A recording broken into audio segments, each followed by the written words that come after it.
coming up here on Patriots Today by Chat Sports, I'm going to be answering your questions. I know you guys listen to me blab all day long and listen to my opinions, but now I'm going to answer your questions so we can really dive into what's been going on in the Patriots fans' minds, because there's a lot. I'll be honest. We knew this was going to be a rebuilding year, absolutely, but 1-4?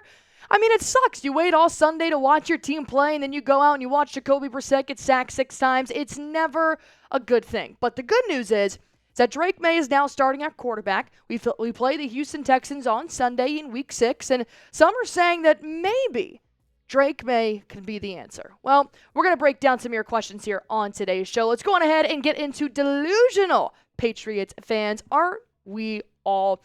He says, why have we not seen more Baker on the field? This is a fantastic question. Obviously, he's talking about the rookie wide receiver, Javon Baker. Javon Baker, coming into the draft, was a hot commodity for the Patriots, even though they wanted to get a real superstar wide receiver like Jalen Polk. I think Javon Baker in the 4th round was an absolute steal. And it was a lot of hype surrounding the kid in the preseason and the offseason as well. I mean, he was making one-handed OBJ catches. He was diving. He was making the big plays. That's why they called him Baker, the big playmaker. But then something happened in the offseason where Javon Baker got in trouble. He got pulled over by law enforcement, and he put it on Instagram Live. Well, then Jerod Mayo really had a good talk with him, and he ended up being a healthy scratch for Week 1. While Jerod Mayo said that has nothing to do with what happened on his Instagram Live, he did say that he wanted him to be more responsible and, take care of yourself now that you're a public figure. But let's hear from Alex Van Pelt,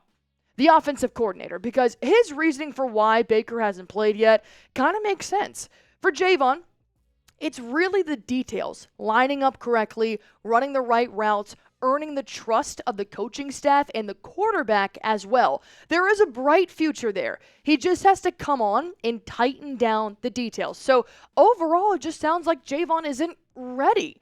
And that's unfortunate because when you did see him in the offseason, he looked pretty ready to me. So I'm not sure what happened between the offseason and now the regular season that they have healthy scratched him 3 times in 5 games. I mean, he's not even getting reps. He's not even available to play, which has been a little intriguing to me. But obviously, Jacoby Brissett wasn't the right quarterback to really pass the ball anyways. He had 2 seconds to throw the ball. He's not very mobile. Yeah, he did a good job of getting out of pressure, but if you wanted to catch a ball from him, you might as well run about 4 yards upfield because he's not getting anything further than 10 yards. So maybe Drake Maye will be a better opportunity for Javon Baker to maybe see the field. Another question coming in here from Irish Green. Now that the Jets fired Robert Saleh, when will the Patriots fire Jerod Mayo? I may make a lot of fans unhappy here, but it's not going to be this season. There is no reasoning to fire Jerod Mayo. Patriots fans were on top of the world about a decade ago, maybe even the last 5 years ago. They got to see winning at its finest with Tom Brady. But guess what? Every great franchise has to fall. Every great franchise has to start to rebuild. And that's what Jerod Mayo is doing. Yes, he's not winning ball games, but we don't have the best roster also to win us ball games. We have a new OC, a new DC, a new head coach, and we have actually seen the Washington Commanders do exactly that. They've had several head coaches, even Ron Rivera, that made it 3 seasons, and they fired him halfway through the 3rd season. Same thing with Robert Saleh. You have to give it time. Imagine if you got fired in the first 5 weeks of your job because you were learning, because you are trying to figure out what works and what doesn't work, and you have to get back in your routine. I am not on the fire Jerod Mayo train. I know that some of you are, but believe me, it's not going to make things that much better. The roster is not at its finest either. Not to mention, half the team seems to be on the injured reserve list already, which doesn't make me feel any better about taking on bigger opponents moving forward. But I think Jerod Mayo, he's obviously not off to a hot start. I do think the ice bath after winning your first game was a bit premature, but nonetheless, I think Mayo is doing the best he can with what he's been dealt, and I think he'll keep learning and move forward. Before we hop into our other questions here, I do want to tell you guys about our sponsor on Patriots Today, and that is Game Time. If you guys are looking to go to Patriots games, Celtics games, Bruins, Red Sox, anything around Boston, or maybe even a concert, comedy show, or the theater, I highly suggest downloading and using Game Time. This is the only app that I use whenever I'm trying to get tickets, or for myself, or my friends, or even for my boyfriend. These make great gifts if you want to spend some quality time. If that's your love language, then I highly suggest using Game Time because, number one, it's the lowest price guaranteed, and I always love saving $1. All-in pricing as well. It shows you the total up front, so there's no surprise fees at checkout. And my favorite part, you actually get to see your view from your seat before you buy the ticket. The last thing you want is to spend your well-earned hard money on a seat that's behind a pole. That would obviously suck, so you do not have that. You get to choose your seats, see a nice little 3D view, panoramic view of your seat before you buy, and the Game Time ticket coverage is also a fan favorite. Game Time has a new feature called Game Time Picks that makes getting tickets to see your favorite teams play live even easier. This filters out the fluff to show you only incredible deals on great seats, so you don't have to waste time searching through thousands and thousands of tickets. If you guys want to go on ahead and get started, just download the Game Time app, create an account, and use code CHATSPORTS for $20 off your first purchase. Terms apply. Again, create an account, download the app, and use promo code CHATSPORTS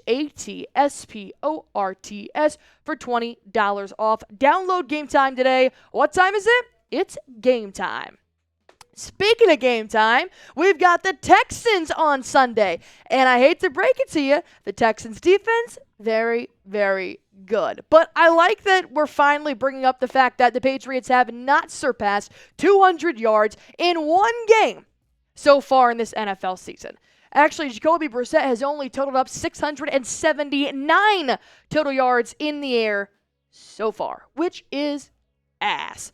Do I think the first 200-yard game is going to come with rookie Drake Maye? Yes. Do I think it's going to be against the Houston Texans? No. Let me tell you why. Number one, they're number one in pressure rate against quarterbacks. I feel so bad for Drake Maye. I think this is the right choice to start him, but I also hope that he has an ice bath ready because this man is going to get SACKED sacked, and I hope I spelled that right. So I do not know if they're going to be very successful through the air. Personally, on Saturday, if I was Alex Van Pelt, I would just constantly stuff the trenches. I would absolutely rely on the run game of both Stevenson and Gibson. I think they're better as a duo than just throwing Stevenson back to back to back for all 4 drives. So I think that you can see a lot more yards on the ground than through the air, but hell, it's Drake Maye. You never know. If this guy's be more mobile, then maybe he really is going to be the game changer for the New England Patriots. So go on ahead and predict your score of the matchup on Sunday. Patriots, Texans, let me know who you guys got. Unfortunately, I've got the Texans winning this one 24-14, but please don't hate me. All right, here is our next question coming in from Dakota. Should the Pats fire AVP as OC and hire Josh McDaniels? Number one, no. I know that Josh McDaniels had a great run in New England, but I'm going to stay on the same stance that I have with Jerod Mayo. This is his 5th. This will be his 6th game as the offensive coordinator for the Patriots. You do not have a good offensive line. In fact, you have the worst offensive line in the NFL. Yes, it sucks when sometimes he calls the wrong plays, because I have not been happy with that either. I think that he tries to mix it up and be Nick Sirianni and create plays that just don't need to be created. Just stick to the X's and O's, and I do think you'll find success. But I am not going to call to fire AVP, DeMarcus Covington, or Jerod Mayo until at least halfway through the season. We're not even there yet. I don't think it's time to fire any of the coaches. The Patriots roster has been in shambles since we started in the offseason. So ultimately, no, I don't think that's the right move. When we do end up having a losing season, and if we end up having a losing season, then I will come back to the possibility of firing and hiring different coaches. Our last question here on this mailbag is, should the Pats tank this season if they lose bad, in all caps, to the Houston Texans? I would consider tanking if you lose bad to the Jacksonville Jaguars, which will be week 7 in London. The Texans are going to be tough, and I do believe that that game is going to look like the last 4. I think it will end in a loss just because not because the Patriots will be bad, but more so because I think the Texans are just a better ball team.